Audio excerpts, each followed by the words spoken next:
ప్రభువైన యేసుక్రీస్తు నామంలో అందరికీ హృదయపూర్వక వందనములండి. సమూయేలు మొదటి గ్రంథము 24వ అధ్యాయము. సౌలు ఫిలిస్తీయులను తరుముట మాని తిరిగి రాగా దావీదు ఏన్గెది అరణ్యమందున్నాడని అతనికి వర్తమానము వచ్చెను. అప్పుడు సౌలు ఇశ్రాయేలులందరిలో నుండి 3000 మందిని ఏర్పరచుకుని వచ్చి కొండ మేకలకు వాసములగు శిలా పర్వతముల మీద దావీదును అతని జనులను వెదకుటకై బయలుదేరెను. మార్గముననున్న గొర్రెల దొడ్లకు అతడు రాగా అక్కడ గుహ ఒకటి కనబడెను. అందులో సౌలు శంకా నివర్తికి పోగా దావీదును అతని జనులను ఆ గుహ లోపలి భాగములలో ఉండిరి గనుక దావీదు జనులు, అదిగో నీ దృష్టికి ఏది మంచిదో అది నీవు అతనికి చేయునట్లు నీ శత్రువుని నీ చేతికి అప్పగింతునని యెహోవా నీతో చెప్పిన దినము వచ్చెనని అతనితో అనగా దావీదు లేచి వచ్చి సౌలునకు తెలియకుండా అతని పైవస్త్రపు చెంగును కోసెను. సౌలు పైవస్త్రమును తాను కోసెనని దావీదు మనస్సు నొచ్చి, ఇతడు యెహోవా చేత అభిషేకము నొందినవాడు గనుక యెహోవా చేత అభిషిక్తుడైన నా ప్రభువునకు నేను ఈ కార్యము చేయను, యెహోవాను బట్టి అతని నేను చంపను అని తన జనులతో చెప్పెను. ఈ మాటలు చెప్పి దావీదు తన జనులను అడ్డగించి సౌలు మీదికి పోనీయక వారిని ఆపెను. తరువాత సౌలు లేచి గుహలో నుండి బయలు వెళ్లి మార్గమున పోయెను. అప్పుడు దావీదు లేచి గుహలో నుండి బయలు వెళ్లి, నా ఏలినవాడా రాజా అని సౌలు వెనుక నుండి కేకవేయగా సౌలు వెనుక చూచెను. దావీదు నేల సాష్టాంగపడి నమస్కారము చేసి సౌలుతో ఇట్లనెను, దావీదు నీకు కీడు చేయనుద్దేశించుచున్నాడని జనులు చెప్పిన మాటలు నీవెందుకు వినుచున్నావు? ఆలోచించుము. ఈ దినమున యెహోవా నిన్ను ఎలాగు గుహలో నా చేతికి అప్పగించెనో అది నీ కండ్లారా చూచితివే. కొందరు నిన్ను చంపుమని నాతో చెప్పినను నేను నీ యందు కనికరించి ఇతడు యెహోవా చేత అభిషేకము నొందినవాడు గనుక నా ఏలినవాని చంపనని నేను చెప్పి తిని. నా తండ్రి చూడుము, ఇదిగో చూడుము, నిన్ను చంపక నీ వస్త్రపు చెంగు మాత్రమే కోసి తిని గనుక నా వలన నీకు కీడు ఎంత మాత్రమును రాదనియు నాలో తప్పిదము ఎంత మాత్రమును లేదనియు నీవు తెలిసి కొనవచ్చును. నీ విషయమై నేను ఏ పాపమును చేయని వాడనై ఉండగా నీవు నా ప్రాణము తీయవలనని నన్ను తరుముచున్నావు. నీకును నాకును మధ్య యెహోవా న్యాయము తీర్చును. యెహోవా నా విషయమై పగ తీర్చును గాని నేను నిన్ను చంపను. పూర్వీకులు సామ్యము చెప్పినట్టు దుష్టుల చేతనే దౌష్ట్యము పుట్టును గాని నేను నిన్ను చంపను. ఇశ్రాయేలీల రాజు ఎవని పట్టుకొన బయలుదేరి వచ్చియున్నాడు? ఏ పాటి వారిని తరుముచున్నాడు? చచ్చిన కుక్కను గదా, మిన్నలని గదా. యెహోవా నీకును నాకును మధ్య న్యాయాధిపతి అయి తీర్పు తీర్చునుగాక. ఆయనే సంగతి విచారించి నా పక్షంన వ్యాజ్యమాడి నీ వశము కాకుండా నన్ను నిర్దోషినిగా తీర్చునుగాక. దావీదు ఈ మాటలు సౌలుతో మాట్లాడి చాలింపగా సౌలు, దావీదా నాయనా, ఈ పలుకు నీదేనా అని బిగ్గరగా ఏడ్చి దావీదుతో ఇట్లనెను, యెహోవా నన్ను నీ చేతికి అప్పగింపగా నన్ను చంపక విడిచినందుకు ఈ దినమున నీవు నా అపకారమునకు ఉపకారము చేసిన వాడవై నా ఎడల నీకున్న ఉపకార బుద్ధిని వెల్లడి చేసితివి గనుక నీవు నాకంటే నీతిపరుడవు. ఒకనికి తన శత్రువు దొరికిన ఎడల మేలు చేసి పంపివేయునా ఈ దినమున నీవు నాకు చేసిన దానిని బట్టి యెహోవా ప్రతిగా నీకు మేలు చేయునుగాక. నిశ్చయముగా నీవు నా రాజవగుదువనియు ఇశ్రాయేలుల రాజ్యము నీకు స్థిరపరచబడుననియు నాకు తెలియను. కాబట్టి నా తరువాత నా సంతతి వారిని నీవు నిర్మూలము చేయకుండునట్లును నా తండ్రి ఇంటిలో నుండి నా పేరు నీవు కొట్టివేయకుండునట్లును యెహోవా నామమున నాకు ప్రమాణము చేయుము. అంతట దావీదు సౌలునకు ప్రమాణము చేసెను. అప్పుడు సౌలు ఇంటికి తిరిగి వచ్చెను. అయితే దావీదును అతని జనులను తమ కొండ స్థలములకు వెళ్లిపోయిరి. సమూయేలు మొదటి గ్రంథము 25వ అధ్యాయము. సమూయేలు మృతి నొందగా ఇశ్రాయేలులందరూ కూడుకొని అతడు చనిపోయేనని ప్రలాపించుచు రామాలోనున్న అతని ఇంటి నివేశనములో అతని సమాధి చేసిన తరువాత దావీదు లేచి పారాను అరణ్యమునకు వెళ్ళెను. కర్మెలులోని మాయోను నందు ఆస్తి గలవాడొకడు కాపురముండెను. అతడు బహు భాగ్యవంతుడు. అతనికి 3000 గొర్రెలును 1000 మేకలును ఉండెను. అతడు కర్మెలులో తన గొర్రెల బొచ్చు కత్తిరించుటకై పోయియుండెను. అతని పేరు నాబాలు. అతని భార్య పేరు అబీగయీలు. ఈ స్త్రీ సుబుద్ధి గలదై రూపసి అయి ఉండెను. అయితే చర్యలను బట్టి చూడగా నాబాలు మోటువాడును దుర్మార్గుడునై ఉండెను. అతడు కాలేబు సంతతివాడు. నాబాలు గొర్రెల బొచ్చు కత్తెర వేయించుచున్నాడని అరణ్యమందున్న దావీదు విని తన పనివారిలో 10 మందిని పిలిచి వారితో ఇట్లనెను, మీరు కర్మెలునకు నాబాలు నొద్దకు పోయి నా పేరు చెప్పి కుశల ప్రశ్నలడిగి ఆ భాగ్యవంతునితో నీకును నీ ఇంటికిని నీకు కలిగిన అంతటికిని క్షేమమవునుగాక అని పలికి ఈ వర్తమానము తెలియజెప్పవలెను. నీ యొద్ద గొర్రెల బొచ్చు కత్తిరించు వారున్నారను సంగతి నాకు వినబడెను.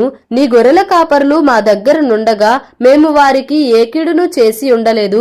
వారు కర్మెలులో నున్నంత కాలము వారేదియూ పోగొట్టుకొనలేదు. నీ పనివారిని నీవు అడిగిన ఎడల వారు అలాగూ చెప్పుదురు. కాబట్టి నా పనివారికి దయచూపుము. శుభదినమున మేము వచ్చితిమి గదా, నీకిష్టము వచ్చినట్టు నీ దాసులకును నీ కుమారుడైన దావీదునకును ఇమ్ము. దావీదు పనివారు వచ్చి అతని పేరు చెప్పి ఆ మాటలన్నిటినీ నాబాలునకు తెలియజేసి కూర్చుండగా నాబాలు, దావీదు ఎవడు, యెషయి కుమారుడెవడు, తమ యజమానులను విడిచి పారిపోయిన దాసులు ఇప్పుడు అనేకులున్నారు. నేను సంపాదించుకొనిన అన్నపానములను నా గొర్రెల బొచ్చు కత్తిరించు వారి కొరకు నేను వధించిన పశుమాంసమును తీసి నేను బొత్తిగా ఎరుగని వారికిత్తునా అని దావీదు దాసులతో చెప్పగా, దావీదు పనివారు వెనుకకు తిరిగి దోవ పట్టుకొని పోయి అతనికి ఈ మాటలన్నీ తెలియజేసిరి. అంతట దావీదు వారితో, మీరందరూ మీ కత్తులను ధరించుకొనుడనగా వారు కత్తులు ధరించుకొనిరి. దావీదు కూడాను కత్తి ఒకటి ధరించెను. దావీదు వెనుక దాదాపు 400 మంది బయలుదేరగా 200 మంది సామాను దగ్గర నిలిచిరి. పనివాడు ఒకడు నాబాలు భార్య అయిన అబీగయీలుతో ఇట్లనెను, అమ్మా, దావీదు అరణ్యములో నుండి మన యజమానుని కుశల ప్రశ్నలు అడుగుటకై దూతలను పంపించగా అతడు వారితో కఠినముగా మాట్లాడెను. అయితే ఆ మనుషులు మాకెంతో ఉపకారము చేసి ఉన్నారు. మేము పొలములో వారి మధ్యను సంచరించుచున్నంతసేపు అపాయము గాని నష్టము గాని మాకు సంభవింపనే లేదు. మేము గొర్రెలను కాయుచున్నంతసేపు వారు రాత్రింబగళ్ళు మా చుట్టూ ప్రాకారముగా ఉండిరి.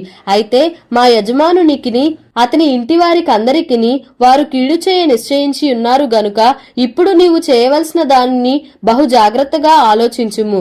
మన యజమానుడు బహు పనికిమాలినవాడు, ఎవనిని తనతో మాట్లాడనీయడు అనెను. అందుకు అబీగయీలు నాబాలుతో ఏమీయూ చెప్పక త్వరపడి 200 రొట్టెలను, 2 ద్రాక్షరసపు తిత్తులను, వండిన 5 గొర్రెల మాంసమును, 5 మానికల వేచిన ధాన్యమును, 100 ద్రాక్ష గెలలను, 200 అంజూరపు ఆడలను గార్ధబముల మీద వేయించి, మీరు నాకంటే ముందుగా పోవుడి, నేను మీ వెనుక నుండి వచ్చేదనని తన పనివారికి ఆజ్ఞనిచ్చి గార్ధబొమ్మ మీద ఎక్కి పర్వతపు లోయలోనికి వచ్చుచుండగా దావీదును అతని జనులను ఆమెకు ఎదురుపడిరి. ఆమె వారిని కలిసికొనెను. అంతకు మునుపు దావీదు, నాబాలునకు కలిగిన దాని అంతటిలో ఏదియూ పోకుండా ఈ అరణ్యములో అతని ఆస్తి అంతయు నేను వ్యర్థముగా కాయుచూ వచ్చి తిని ఉపకారమునకు నాకు అపకారము చేసి ఉన్నాడే అని అనుకొని అతనికున్న వారిలో ఒక మగపిల్లవానినైనను తెల్లవారునప్పటికీ నేనుండనియ్యను, లేదా దేవుడు మరి గొప్ప అపాయము దావీదు శత్రువులకు కలుగజేయునుగాక అని ప్రమాణము చేసి ఉండెను. అబీగయీలు దావీదును కనుగొని గార్ధబొమ్మ మీద నుండి త్వరగా దిగి దావీదునకు సాష్టాంగ నమస్కారము చేసి అతని పాదములు పట్టుకొని ఇట్లనెను, నా ఏలినవాడా, ఈ దోషము నాదని ఎంచుము. నీ దాసురాలనైనా నన్ను మాటలాడనిమ్ము. నీ దాసురాలనైనా నేను చెప్పు మాటను ఆలకించుము. నా ఏలినవాడా, దుష్టుడైన ఈ నాబాలును లక్ష్యపెట్టవద్దు. అతని పేరు అతని గుణములను సూచించుచున్నది. అతని పేరు నాబాలు, మోటుతనము అతని గుణము. నా ఏలినవాడు పంపించిన పనివారు నాకు కనబడలేదు. నా ఏలినవాడా, యెహోవా జీవము తోడు, నీ జీవము తోడు, ప్రాణహాని చేయకుండా యెహోవా నిన్ను ఆపియున్నాడు. నీ చెయ్యి నిన్ను సంరక్షించెనన్న మాట నిజమని యెహోవా జీవము తోడు, నీ జీవము తోడు అని ప్రమాణము చేయుచున్నాను. నీ శత్రువులను నా ఏలినవాడవైన నీకు కీడు చేయనుద్దేశించు వారును నాబాలు వలె ఉందురుగాక. అయితే నేను నా ఏలినవాడవగు నీ యొద్దకు తెచ్చిన ఈ కానుకను నా ఏలినవాడవగు నిన్ను వెంబడించు పనివారికి ఇప్పించి నీ దాసురాలనైనా నా తప్పు క్షమించుము. నా ఏలినవాడవగు నీవు యెహోవా యుద్ధములను చేయుచున్నావు గనుక నా ఏలినవాడవగు నీకు ఆయన శాశ్వతమైన సంతతినిచ్చును. నీవు బ్రతుకు దినములన్నిటను నీకు అపాయము కలుగకుండును. నిన్ను హింసించుటకైనను నీ ప్రాణము తీయుటకైనను ఎవడైనా ఉద్దేశించిన ఎడల నా ఏలినవాడవగు నీ ప్రాణము నీ దేవుడైన యెహోవా యొద్దనున్న జీవపు మూటలో కట్టబడును. ఒకడు వడిసెలతో రాయి విసరినట్లు ఆయన నీ శత్రువుల ప్రాణములను విసరివేయును. యెహోవా నా ఏలినవాడవగు నిన్ను గూర్చి సెలవిచ్చిన మేలంతటిని నీకు చేసి నిన్ను ఇశ్రాయేలీల మీద అధిపతినిగా నిర్ణయించిన తరువాత నా ఏలినవాడవగు నీవు రక్తమును నిష్కారణముగా చిందించినందుకే గాని నా ఏలినవాడవగు నీవు పగ తీర్చుకొనినందుకే గాని మనోవిచారమైనను దుఃఖమైనను నా ఏలినవాడవగు నీకు ఎంత మాత్రమును కలుగకపోవునుగాక. యెహోవా నా ఏలినవాడవగు నీకు మేలు చేసిన తరువాత నీవు నీ దాసురాలనగు నన్ను జ్ఞాపకము చేసుకొనుము అనెను. అందుకు దావీదు, నాకు ఎదురుపడుటకై నిన్ను పంపిన ఇశ్రాయేలుల దేవుడైన యెహోవాకు స్తోత్రము కలుగునుగాక. నేను పగ తీర్చుకొనకుండను ఈ దినమున ప్రాణము తీయకుండను నన్ను ఆపినందుకై నీవు ఆశీర్వాదము నొందుదువుగాక. నీవు చూపిన బుద్ధి విషయమై నీకు ఆశీర్వాదము కలుగునుగాక. నీవు త్వరపడి నన్ను ఎదుర్కొనకపోయిన ఎడల నీకు హాని చేయకుండా నన్ను ఆటంకపరిచిన ఇశ్రాయేలీల దేవుడైన యెహోవా జీవముతోడు తెల్లవారులోగా నాబాలునకు మగవాడొకడును విడవబడడన్న మాట నిశ్చయము అని చెప్పి తన యొద్దకు ఆమె తెచ్చిన వాటిని ఆమె చేత తీసుకొని, నీ మాటలు నేను ఆలకించి నీ మనవి అంగీకరించితిని, సమాధానముగా నీ ఇంటికి పొమ్మని ఆమెతో చెప్పెను. అబీగయీలు తిరిగి నాబాలునొద్దకు రాగా రాజును విందు చేసినట్లు అతడు ఇంటిలో విందు చేసి త్రాగుచూ బహు సంతోషించుచు మత్తుగా నుండెను గనుక తెల్లవారు వరకు ఆమె అతనితో కొద్ది గొప్ప మరేమియూ చెప్పక ఊరకుండెను. ఉదయమున నాబాలునకు మత్తు తగ్గియున్నప్పుడు అతని భార్య అతనితో ఆ సంగతులను తెలియజెప్పగా భయము చేత అతని గుండె పగిలెను. అతడు రాతి వలె బిగుసుకొని పోయెను. 10 దినములైన తరువాత యెహోవా నాబాలును మొత్తగా అతడు చనిపోయెను. నాబాలు చనిపోయెనని దావీదు విని యెహోవా నాబాలు చేసిన కీడును అతని తల మీదికి రప్పించెను గనుక తన దాసుడనైనా నేను కీడు చేయకుండా నన్ను కాపాడి నాబాలు వలన నేను పొందిన అవమానమును తీర్చిన యెహోవాకు స్తోత్రము కలుగును గాక అనెను. తరువాత దావీదు అబీగయీలును పెళ్లి చేసుకొనవలనని ఆమెతో మాట్లాడతగిన వారిని పంపెను. దావీదు సేవకులు కర్మెలులోనున్న అబీగయీలు నొద్దకు వచ్చి, దావీదు మమ్మును పిలిచి నిన్ను పెండ్లి చేసుకొనుటకై తోడుకొని రండని పంపెననగా ఆమె లేచి సాగిలపడి, నా ఏలినవాని చిత్తము, నా ఏలినవాని సేవకుల కాళ్ళు కడుగుటకు నా ఏలినవాని దాసురాలనగు నేను సిద్ధముగానున్నానని చెప్పి త్వరగా లేచి గార్ధబొమ్మ మీద ఎక్కి తన వెనుక నడుచుచున్న 5 పనికత్తెలతో కూడా దావీదు పంపిన దూతల వెంబడి రాగా దావీదు ఆమెను పెండ్లి చేసుకొనెను. మరియు దావీదు యెజ్రెయేలు స్త్రీ అయిన అహీనోయమును పెండ్లి చేసుకొని ఉండెను. వారిద్దరూ అతనికి భార్యలుగా ఉండిరి. సౌలు తన కుమార్తె అయిన మీకాలు అను దావీదు భార్యను పల్తీయేలను గల్లీము వాడైన లాయిషు కుమారునికి ఇచ్చి ఉండెను. సమూయేలు మొదటి గ్రంథము 26వ అధ్యాయము. అంతటా జీఫీయులు గిబియాలో సౌలు నొద్దకు వచ్చి దావీదు యెషీమోను ఎదుట హకీలా మన్యములో దాగి ఉన్నాడని తెలియజేయగా సౌలు లేచి ఇశ్రాయేలీలలో ఏర్పరచబడిన 3000 మందిని తీసుకుని జీఫు అరణ్యంలో దావీదును వెదుకుటకు జీఫు అరణ్యమునకు పోయెను.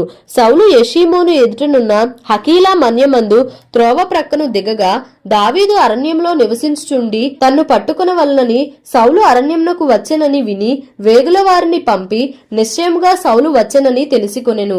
తరువాత దావీదు లేచి సౌలు దండు దిగిన స్థలము దగ్గరకు వచ్చి సౌలునకు సైన్యాధిపతియగు నేరు కుమారుడైన అబ్నేరును పరుండి ఉండగా వారున్న స్థలము కనుగొనెను. సౌలు దండు క్రొత్తళములో పండుకొనగా దండువారు అతని చుట్టూ నుండిరి. అప్పుడు దావీదు పాళెములోనికి సౌలు దగ్గరకు నాతో కూడా ఎవరు వత్తురని హిత్తీయుడైన అహీమెలకును సెరూయా కుమారుడును యోవాబునకు సహోదరుడు నగు అబీషైని అడుగగా నీతో కూడా నేనే వత్తునని అబీషై అనెను. దావీదును అబీషయ్యును రాత్రివేళ ఆ జనుల దగ్గరకు పోగా సౌలు దండు క్రొత్తళంలో పండుకొని నిద్రబోవుచుండెను.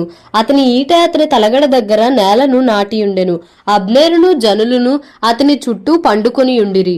అప్పుడు అబీషై దావీదుతో, దేవుడు ఈ దినమున నీ శత్రువుని నీకు అప్పగించెను కాబట్టి నీ చిత్తమైతే ఆ ఈటతో ఒక్క పోటు పొడిచి నేనతనిని భూమికి నాటివేతును, ఒక్క దెబ్బతోనే పరిష్కారము చేతుననగా దావీదు, నీవతని చంపకూడదు, యెహోవా చేత అభిషేకము నొందిన వానిని చంపి నిర్దోషి అగుట ఎవనికి సాధ్యము? యెహోవా జీవముతోడు యెహోవాయే అతని మొత్తును, అతడు అపాయము వలన చచ్చును లేదా యుద్ధమునకు పోయి నశించును. యెహోవా చేత అభిషేకము నొందిన వానిని నేను చంపను, అలాగున నేను చేయకుండా యెహోవా నన్ను ఆపునుగాక. అయితే అతని తలగడ దగ్గరనున్న ఈటను నీళ్ల బుడ్డిని తీసుకొని మనము వెళ్ళిపోదము రమ్మని అబీషైతో చెప్పి సౌలు తలగడ దగ్గరనున్న ఈటెను నీళ్ల బుడ్డిని తీసుకొని వారిద్దరూ వెళ్లిపోయిరి. యెహోవా చేత వారికందరికీ గాఢ నిద్ర కలుగగా వారిలో ఎవడునూ నిద్ర మేలుకొనలేదు, ఎవడునూ వచ్చిన వారిని చూడలేదు. జరిగిన దాని గుర్తుపట్టిన వాడొకడునూ లేడు.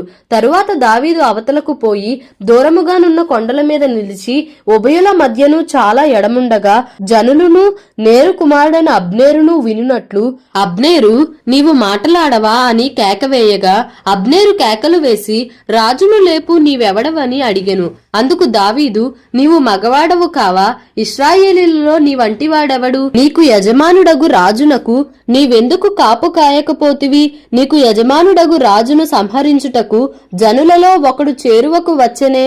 నీ ప్రవర్తన అనుకూలము కాదు, నీవు శిక్షకు పాత్రుడవే. యెహోవా చేత అభిషేకము నొందిన నీ ఏలిన వానికి నీవు రక్షకముగా నుండలేదు. యెహోవా జీవము తోడు నీవు మరణశిక్షకు పాత్రుడవు.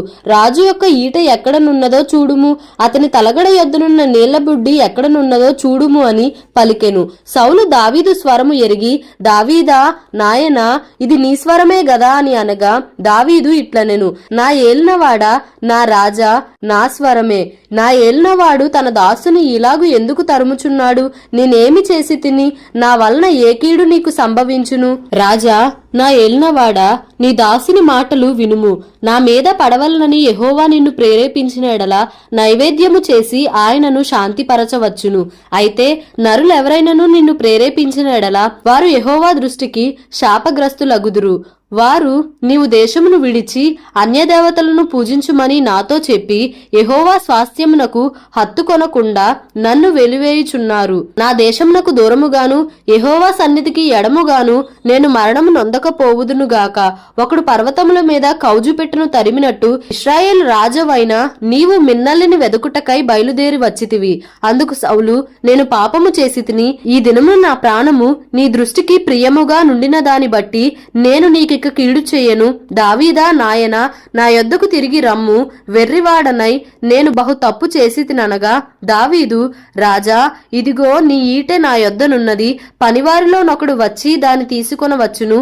యెహోవా ఈ దినము నిన్ను నాకు అప్పగించినను నేను యెహోవా చేత అభిషేకము నొందిన వానిని చంపనొల్లకపోయినందున ఆయన నా నీతిని నా విశ్వాస్యతను చూచి నాకు ప్రతిఫలము దయచేయును. చిత్తగించుము, ఈ దినమున నీ ప్రాణము నా దృష్టికి ఘనమైనందున యెహోవా నా ప్రాణమును తన దృష్టికి ఘనముగా ఎంచి బాధలన్నిటిలో నుండి నన్ను రక్షించునుగాక అని చెప్పెను. అందుకు సౌలు, దావీదా నాయనా, నీవు ఆశీర్వాదము పొందుదువుగాక, నీవు ఘనకార్యములను పూనుకొని విజయము నొందుదువుగాక అని దావీదుతో అనెను. అప్పుడు దావీదు తన మార్గమున వెళ్లిపోయెను, సౌలును తన స్థలమునకు తిరిగి వచ్చెను. దేవుడి పరిశుద్ధ వాక్యమును మన వినికిడిలో దీవించి ఆశీర్వదించునుగాక. Amen. Please like, share and subscribe for more videos.